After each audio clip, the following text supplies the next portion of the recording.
Qué bueno que continúa con nosotros aquí en Acción 10 en la mañana. Damos inicio a nuestro segmento Debates y Soluciones para hablar el día de hoy acerca de la unidad de la oposición y los efectos que esta puede tener en la solución a la crisis política que Nicaragua enfrenta desde el pasado abril 2018. Para hablar acerca de esto y profundizar se encuentra con nosotros el analista político Edgar Parrales. Bienvenido, doctor. Gracias por estar aquí en Acción 10 en la mañana. Muchas gracias por invitarme.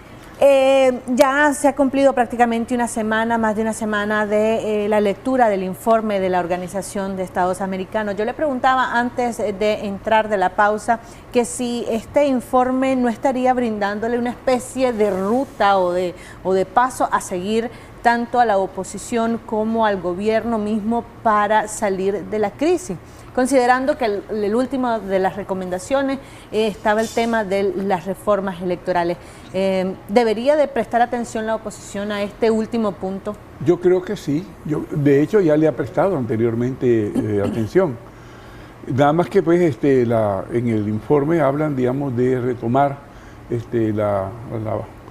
la conversación o la decisión establecida entre el gobierno y la OEA, el memorándum de entendimiento, pero que no puede obviar ni olvidarse de que con posterioridad, cuando se suscribió este memorándum, que fue en el 2017, y surgió pues la crisis del 18, la OEA muy categóricamente fijó que no podría darse ese entendimiento, esa revisión de la ley electoral sin la presencia de la contraparte en la crisis, que es la oposición nicaragüense. De manera que sí que entiendo que lo que están haciendo es, bueno, pasen, den pasos adelante, caminen, ¿verdad? Y avancen y ganemos tiempo. Pero obviamente considerando que es con la participación de la oposición. Ahora, el secretario Almagro en la intervención del lunes pasado, cuando se abordó el tema de Nicaragua, decía algo que a mí personalmente me llamó la atención, y es el hecho de que hablaba de la necesidad de precisamente retomar estas memorándum de entendimiento, pero esto debería de surgir, como usted bien lo decía, de un diálogo, de un consenso entre todas las partes. ¿Esta podría ser la respuesta oficial de la Organización de Estados Americanos a la petición que hiciera el gobierno de retomar el memorándum de entendimiento? Es decir, la condición, ¿no?, de retomar las negociaciones sobre reformas electorales con la OEA solo si se sientan a negociar.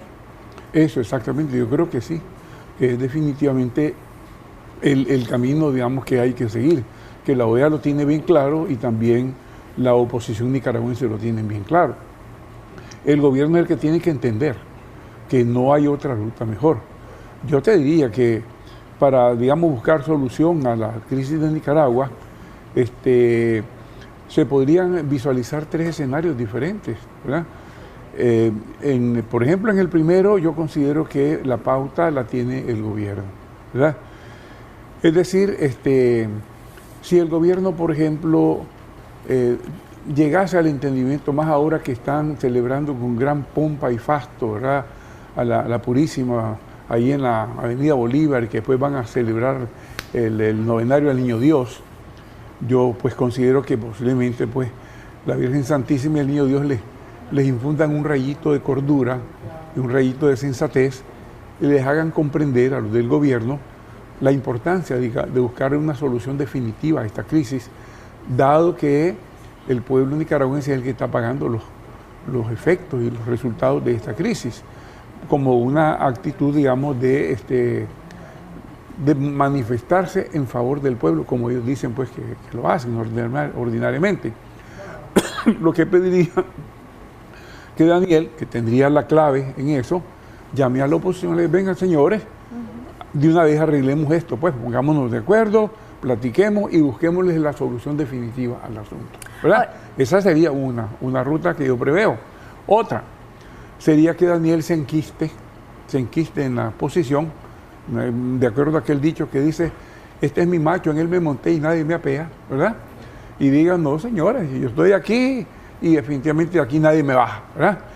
Y entonces no quede otra solución que la oposición, digamos, reactive o fortalezca sus acciones consolidando la unidad nacional de oposición y desarrollando toda una serie de actividades manifestativas, pues, de no estar de acuerdo con todo esto, o protestas, marchas, lo que sea, coincidente con la labor de la comunidad internacional de sancionar o incrementar sanciones a personeros del gobierno o al gobierno como tal, en general. La tercera opción que veo, pues estoy viendo dos posibilidades de salida. Una tercera que veo es que suceda lo inevitable, aquello por lo cual todos tenemos que pasar, que es que Daniel se muera, ¿verdad? De muerte natural. Al morirse de muerte natural, se crea ahí una situación difícil. Porque, por ejemplo, Rosario tiene el problema que aún sectores del mismo orteguismo no la aguantan, no la soportan, ¿verdad? Por su modo prepotente, dominante, altanero, ofensivo. Entonces, ¿qué pasaría?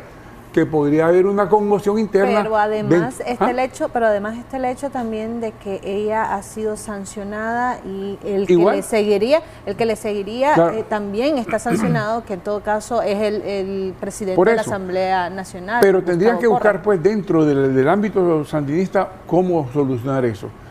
Porque aparte que en su mismo grupo no goza de mucha simpatía, tampoco la goza, digamos, en el sandinismo amplio, ¿verdad? Porque hay muchos sandinistas que no están de acuerdo con ella, menos aún en oposición.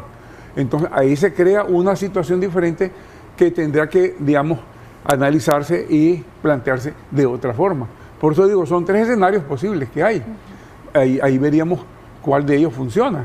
Pero en todo caso, la clave, digamos, inicial la tiene el gobierno, para ver cómo toma la iniciativa para buscar la solución. Ahora, también la oposición debería de tomar algún tipo de medidas de cara a plantearse cualquiera de estos escenarios, es decir, deberían de estarse preparando. Para mí sí, claro, debería. ¿Lo están haciendo? Yo creo que ya lo están haciendo, pues, porque son, digamos, situaciones lógicas que definitivamente vienen a la consideración de la mente, y ellos que están, digamos, en una actitud cotidiana de búsqueda de solución del problema, deben definitivamente analizar todos los escenarios posibles. Pero no están algo demorados en cuanto al tema de estar preparados para este tipo de temas. Mira, es decir, si mañana el presidente Ortega amanece pidiendo o convocando nuevamente a un diálogo, ¿la oposición está lista para esto?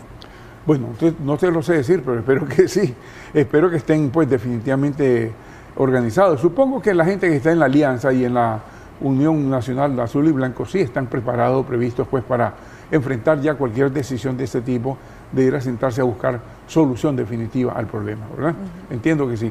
Lo que sí habría que acuerpar más sectores de la oposición para formar una gran alianza, una gran convención de oposición que demuestre la fortaleza de la posición del pueblo ante la actitud del gobierno. ¿A qué cree usted que se deba que han pasado ya 8 o 9 meses y no se ha visto ningún avance tangible en esta famosa unidad o gran coalición? Es decir, aún continúan en conversaciones. Bueno, ¿qué tanto conversan? Ayer escuché yo a un personero de la Alianza Cívica que en esta semana ya iban a hacer público, digamos, una consolidación de entendimiento y de coincidencia con la UNAP, ¿verdad? Que lo van a hacer público en esta semana y que después van a empezar, digamos, a fortalecer los vínculos o relaciones con los partidos políticos. Es decir, están caminando, ellos llevan su programa de pasos a seguir, y en realidad te digo, pues yo veo el asunto que a veces nosotros, claro, por la premura de la situación en que estamos, uno quisiera que las situaciones se hubiesen solucionado ayer, pero la realidad es que hay tantos aspectos que, digamos, atender y a los cuales responder, que los pasos se tienen que ir dando no con la rapidez con que se quisiera, sino con la necesaria solidez que se requiere, ¿verdad? Pero creo que sí van avanzando. Ahora, recientemente también entre las reacciones que generó este informe ha sido una serie de declaraciones por parte de el gobierno de Estados Unidos, una decisión de continuar sancionando a los funcionarios de gobierno.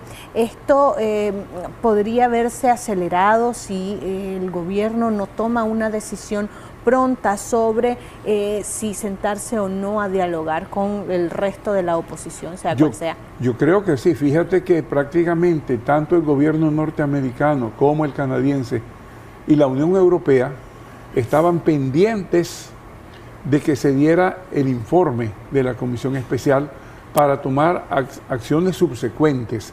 De hecho, pues la Unión Europea ya tiene hasta, digamos, establecido toda una normativa tipificadora de delitos de conductas realizadas aquí entre los personeros oficiales y no oficiales del gobierno para aplicarles esa sanción. Ellos dijeron, vamos a esperar que salga el informe, así que en cualquier día de estos nos da la sorpresa a la Unión Europea de las sanciones que anuncia y aplica. El mismo gobierno norteamericano, con lo que acaba de hacer el presidente Trump, de dar una prórroga de un año más a la ley por la cual declara que Nicaragua es un peligro a la seguridad de los Estados Unidos, es precisamente la base que él necesitaba legalmente para continuar aplicando sanciones a nuevos personeros o para incrementar sanciones a los que ya están sancionados. Es decir, la actitud de estas instancias, gobierno y Unión Europea, están firmes y están pendientes y están caminando en ese digamos, proceso de sanción, mientras el gobierno de Nicaragua no dé visos de cambiar su actitud.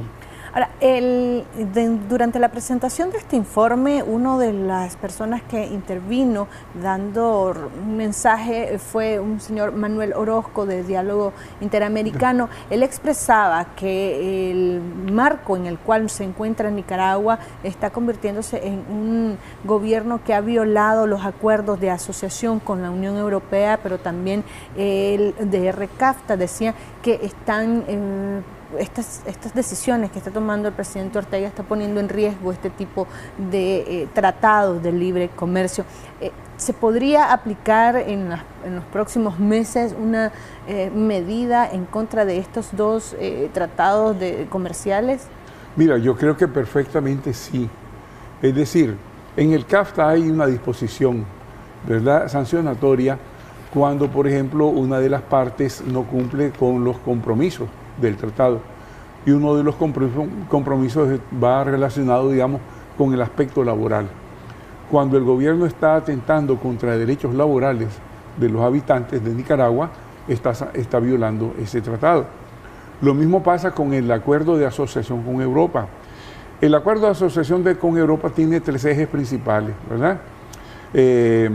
Cooperación, comercio y acción política.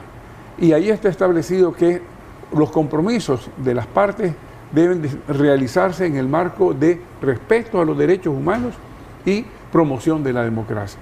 Si alguna de las partes está fallando a esos ejes, perfectamente la otra parte puede decir, yo desestimo el convenio o acuerdo que tenemos porque vos no estás cumpliendo. Perfectamente lo pueden hacer y yo creo que precisamente consecuencia del informe de la Comisión Especial van a venir esos comportamientos si no ven que en el gobierno haya un cambio de actitud. Ahora, la oposición acá, específicamente la Alianza Cívica, luego de escuchar el informe que dice, entre otras cosas, que el gobierno de Nicaragua ha roto con el orden constitucional, decía la Alianza y solicitaba que se declarase el gobierno del presidente Ortega como ilegítimo en el ejercicio. ¿Qué significa esto? Y si tiene ese mismo efecto que se habría planteado sobre la posibilidad de suspender a Nicaragua de la Organización de Estados Unidos. Bueno, mira, en la solicitud de la UNAV y de la Alianza Cívica de que se declare a Nicaragua el gobierno de Ortega como un gobierno ilegítimo en ejercicio, de ilegitimidad de ejercicio, se acaba de presentar ahorita, pero se venía analizando y considerando desde antes, ¿verdad? Yo personalmente creo que se quedan un poquito condescendientes, porque la ilegitimidad del gobierno de Ortega no es solamente de ejercicio, es de origen. Desde el 10 de enero, desde el 2007, cuando le adjudican la victoria de las elecciones, desde ese momento se estaba cometiendo fraude, porque no, no se cumplieron con las exigencias propias de la elección. Si él desde ese momento está fraudulentamente en el poder, en el ejercicio del poder, y ha estado durante 14 años, todo lo que venga subsecuentemente está en el contexto del fraude. Para mí que es ilegitimidad de origen e ilegitimidad de ejercicio. ¿Qué significa esto? Significa que si te declaran que sos ilegítimo, es parecido a lo que dijo la embajadora de Nicaragua en la OEA, que consideraba nulo a la comisión y que consideraba nulo el informe. Pues una ilegitimidad de ejercicio diría que el gobierno es nulo, ¿verdad? Que no existe legítimamente porque está usurpando un poder. Y por lo tanto, si está usurpando un poder, los demás países pueden decir, no te reconozco, ¿verdad? Y fíjate que la gravedad y lo delicado del asunto, no te reconozco como gobierno porque sos ilegítimo. Entonces, ¿qué puedo hacer yo? Se conforma un gobierno provisorio y yo lo reconozco. Algo parecido, aunque con sus diferencias, a lo que sucede en Venezuela, ¿verdad? Desconocieron la legitimidad de la elección de Maduro y como queda un vacío, pero la Constitución de Venezuela contemplaba que ante ese vacío el presidente de la Asamblea asumía, entonces ahí asumió. Como aquí no existe, pues digamos, una instancia, sí podría ser que se conforme una junta provisional de gobierno, de oposición, y los países la admitan. Acuérdate de lo que pasó en el 79 también, estando Somoza en el gobierno, que no estaba ilegítimo, pues, pero estaba. Sin embargo, se conformó la junta de gobierno, estaba radicada en Costa Rica porque aquí tenía peligro de estar y la reconocieron los gobiernos. Pero para poder solicitar eso, ¿qué es lo que se requiere? Hablaban de la necesidad y en el informe se recomendaba realizar una serie de asambleas extraordinarias con la Asamblea General. Bueno, en la Asamblea General se podría tomar esta decisión y ¿qué se requiere para Tendría ello? Que ser, creo, que en la Asamblea General, pero esto no tiene que ver con lo de la Carta Democrática, son dos cosas diferentes. Pero tendría que ser en la Asamblea General, como fue en la 17ª reunión de la Asamblea General, cuando el caso de Somoza, que consideraron el caso de Somoza, aunque no le dijeron su gobierno es ilegítimo, le dijeron, usted debe de irse del gobierno, le dijo la OEA, usted debe dejar el gobierno, ¿verdad? Y Somoza acató, ¿ve? En este caso pueden decir, usted es un gobierno ilegítimo y por lo tanto no puede estar ahí. ¿Cuál sería el fundamento jurídico? Bueno, la OEA tiene una dirección de asistencia o asesoría jurídica integrada por competentísimos juristas de todo el continente que perfectamente pueden dar su dictamen y el dictamen aprobarlo la Asamblea. Doctor, pero ¿por qué pedir hasta ahora esta resolución en donde se declare al gobierno del presidente Ortega como ilegítimo en el ejercicio y no antes? ¿O por qué dejar de solicitar, digamos, la suspensión de Nicaragua ante la Organización de Estados Americanos? Bueno, mira, yo creo que lo piden hasta ahora porque estaban tratando de resolver la situación con otros mecanismos previos, buscando, digamos, la solución rápida. Al no funcionar esos mecanismos y quedar, digamos, la situación todavía pendiente, entonces recurren a este mecanismo. Lo mismo pasa con digamos, la solicitud de que se aplique la Carta Democrática. Yo me imagino que en el momento en que se dio esta asamblea del Consejo Permanente, no tenían los 24 votos todavía. Y citar a una asamblea de cancilleres para hacer el ridículo no tenía sentido, ¿verdad? Pero ahora fíjate que ya las cosas han ido cambiando. Ayer fue consolidado y declarado ganador de las elecciones en Uruguay el presidente Lacalle. El presidente Lacalle es de una posición desfavorable al gobierno. Está también el reciente embajador, el presidente de El Salvador, está el presidente de Guatemala que asume el 15 de enero, y así vamos viendo ciertos cambios que vienen a favorecer la consolidación del número de la cantidad de 24 votos para tomar la decisión. Ahora, es para declarar a un gobierno como ilegítimo del ejercicio. No, para eso serían 19 votos. 19 votos, menos que para aplicar la Carta Democrática, exactamente. ¿Es por eso que se ha cambiado de estrategia? Por eso es que posiblemente cambiaron de estrategia. ¿Ya? Ahora, ¿cuáles son las consecuencias? Bueno, como te decía, los gobiernos miembros de la OEA pueden empezar a romper relaciones con Nicaragua, con este gobierno, e inclusive pueden empezar a romper relaciones comerciales, ¿ya? En el marco, por ejemplo, del contexto de la integración del área centroamericana. en el contexto del CAFTA también, e inclusive en otros contextos de otros tratados que Nicaragua tiene suscritos. Por ejemplo, con Chile, Nicaragua tiene un tratado de libre comercio, tiene otro con Panamá, tiene otro con República Dominicana. Entonces, todo eso puede venir en escala a partir de una decisión que se tome en la OEA.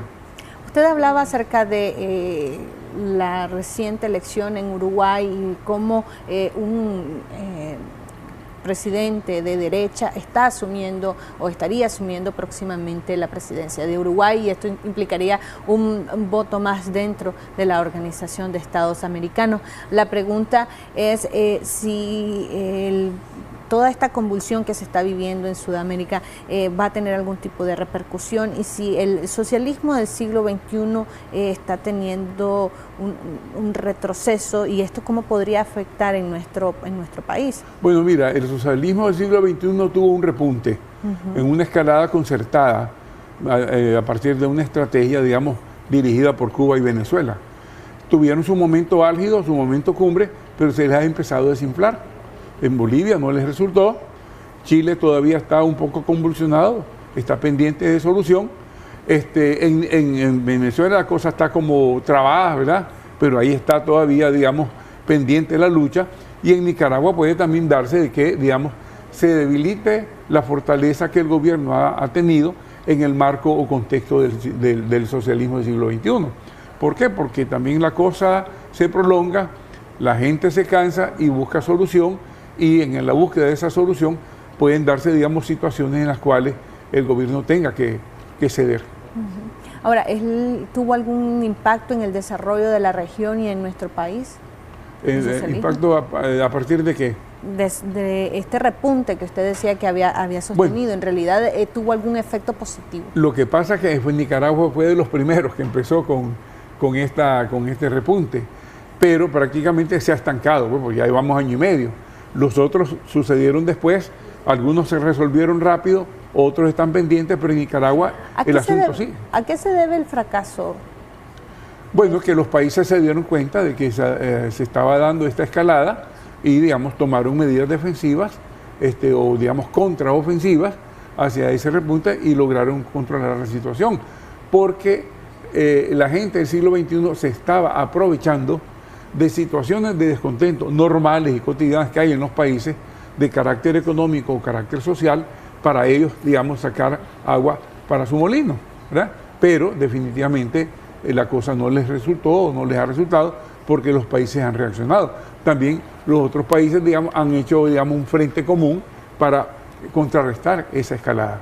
Las decisiones que ha tomado el gobierno a raíz de la lectura de este informe, en donde vimos a diferentes personalidades afines a gobierno emitiendo o esgrimiendo discursos bastante confrontativos contra la iglesia y contra la empresa privada, contribuyen a que se den el contexto necesario para sentarse a dialogar. Yo creo que, digamos, esta escalada del gobierno contra la iniciativa privada, contra la iglesia, contra los periodistas, ¿verdad? Digamos, han sido de las acciones más desafortunadas que puede haber tomado el gobierno, definitivamente. Y fíjate cómo son los mecanismos, digamos, de manipulación. Por un lado están confrontando a la iglesia, asediando a las iglesias, agrediendo a los sacerdotes, impidiéndole a la gente que acceda a los lugares de culto. Y por otro lado aparecen otorgándole un diploma al nuncio, ¿verdad? En el fondo, ¿qué es lo que están queriendo hacer con esto? Con la Iglesia Universal representada por el nuncio estamos bien, no con esta iglesia sectaria tal por cual que está aquí. Pero esa lógica y esa política es totalmente fallida, porque la iglesia es una, ¿verdad? Y la iglesia local está en vínculo con la Iglesia Universal. Esa pretendida división que ellos quieren esbozar no les resulta de ninguna manera, ¿ya? De manera que han dado cosas contra el aguijón, como digo yo. Pero ¿no es contradictorio también que el nuncio apostólico asista a este tipo de evento cuando su iglesia aquí en Nicaragua está siendo atacada? Te lo voy a decir desde mi perspectiva porque yo no tengo relación con el nuncio, ¿verdad? Es un diplomático, es un representante del Estado Vaticano y él tiene que, en su trabajo, parte de su trabajo es buscar mantener buenas relaciones de gobierno a gobierno, ¿ya? Parte de su trabajo. Entonces, mal haría, digamos, si quieren hacer una condecoración, que se ponga en una actitud reticente o recalcitrante y que diga que no, porque más bien afectaría las relaciones de los dos estados. La posición de él es muy diferente a la de la Conferencia Episcopal, cada quien en su lugar, cada quien desempeñando su función. Tenemos que dar pase a dos audios que nos han hecho llegar nuestros televidentes para que usted pueda también responder a las preguntas, inquietudes o a los comentarios. Recordarle siempre a usted que nos está viendo que sea breve para que pueda participar una gran cantidad de personas y también guardando el debido respeto a nuestros invitados. Vamos a escuchar el primero de 3 audios. Buenos días, Canal 10. Buenos días, señores televidentes. Señores Parrales, el acuerdo con TR CAFTA y con Europa es meramente comercial. No tiene que ver nada absolutamente en lo político. Eso es asunto de comercio, nada más entre las naciones. Además, eso de la laboral, los culpables fueron los empresarios. Ellos son los que han corrido a los trabajadores. Ellos fueron los que empezaron toda esta situación de desastre en el país. El gobierno no ha despedido a ningún trabajador todavía, así es que eso es culpa de los empresarios únicamente. Gracias. Muchísimas gracias. Vamos a escuchar el siguiente audio. Muy buenos días para todos los que están en esta mañana sintonizando Acción 10. Pienso que la solución debe ser de los nicaragüenses y no de organismos internacionales que hasta este momento de cierta forma han ayudado, pero no a como el pueblo nicaragüense realmente lo está necesitando. Por otra parte, yo creo que estamos cansados de lo mismo de siempre. Lo que hemos visto en diferentes entidades que supuestamente son de derecha es los mismos políticos que en vez de ayudar al pueblo nicaragüense, han empeorado las cosas. Y Nicaragua y los nicaragüenses necesitamos soluciones concretas. Ok, muchísimas gracias. Vamos a escuchar el siguiente audio. Buenos días al señor allí que está en el canal 10. Soy fiel oyente del programa. Mi pregunta sería que cuáles serían en qué problema caería Nicaragua al aplicarse la Carta Democrática. ¿Quiénes seríamos los afectados y qué problemas habría en el país al aplicarse la Carta Democrática? Porque tengo bastante estar escuchando de que la Carta Democrática se va a aplicar para el país, pero nunca se ve esto. Ok, muchísimas gracias a las personas que han participado. Recuerde que usted también puede hacerlo enviando su audio a nuestra línea de WhatsApp. Iniciemos respondiendo al primer televidente que hablaba de que el acuerdo comercial es meramente económico y no político. Supongo que la inquietud es cómo la política podría afectar al acuerdo económico, y también decía que son los empresarios quienes han corrido a las personas a raíz de la crisis económica. Bueno, en primer lugar quiero decirle al primer participante que tiene un concepto limitado de lo que es, digamos, de lo que son estos tratados y acuerdos. Si bien es cierto que el tratado CAFTA es enteramente comercial, pero tiene disposiciones de protección a los trabajadores. Fíjate qué interesante que cuando se estaba discutiendo la aprobación del CAFTA, Nicaragua no estaba presentando, digamos, un esquema de protección a los derechos de los trabajadores. Y entonces, las organizaciones laborales, las poderosas organizaciones laborales de Estados Unidos, presionaron a su gobierno para que si no le exigía a Nicaragua que en el CAFTA se pusieran disposiciones protectoras para los trabajadores, que no se podría firmar. Y entonces el gobierno nicaragüense tuvo que incluir en el texto del CAFTA una serie de medidas, protecciones laborales para los trabajadores, que son derechos humanos, para que entonces el CAFTA pudiera funcionar. Y esa es la base de por qué ahora pueden decirle: no estás cumpliendo tus obligaciones con los trabajadores, por lo tanto te puedo sacar del CAFTA. Con el ADA, Acuerdo de Asociación, que es más que un tratado comercial, porque tiene 3 componentes fundamentales, ahí el componente de tipo político es uno de los pilares. Precisamente se establece que este acuerdo funciona en función de vigencia de derechos humanos y de democracia. Si eso falla, con toda razón los europeos pueden decirle: vamos a cancelar este acuerdo porque no estás cumpliendo. Por lo tanto, sí cabe en estos tratados la consideración de tipo político, ¿verdad? ¿Al segundo, señor? El segundo decía que las soluciones deben de provenir de los nicaragüenses y no de organismos internacionales, y también hacía referencia a los políticos tradicionales que expresaba no han traído ninguna solución a ninguno de los problemas de los nicaragüenses. Bueno, mira, en primer lugar, Nicaragua no está en Mercurio, ni en Marte, ni en Saturno. Nicaragua está en la Tierra. Y en la Tierra somos parte de la comunidad internacional, no estamos aislados. Cuando en Nicaragua hay una epidemia de sarampión, no la resolvemos solo los nicaragüenses. Le pedimos a los organismos internacionales que nos manden medicamentos, que nos manden todos los implementos necesarios para combatir esa peste, ¿verdad? Cuando Nicaragua tiene problemas de tipo comercial, también, digamos, busca cómo resolverlos en el contexto de la comunidad internacional, porque somos parte de la comunidad internacional. Y resulta precisamente que el tema de los derechos humanos ya se sustrae por una, digamos, ya decisión de la comunidad internacional, se sustrae del ámbito interno de los países y se eleva al ámbito de lo internacional. De manera que cuando los derechos humanos están fallando en un país, están prácticamente fallándole a la comunidad internacional. Por eso es que cabe esa intervención.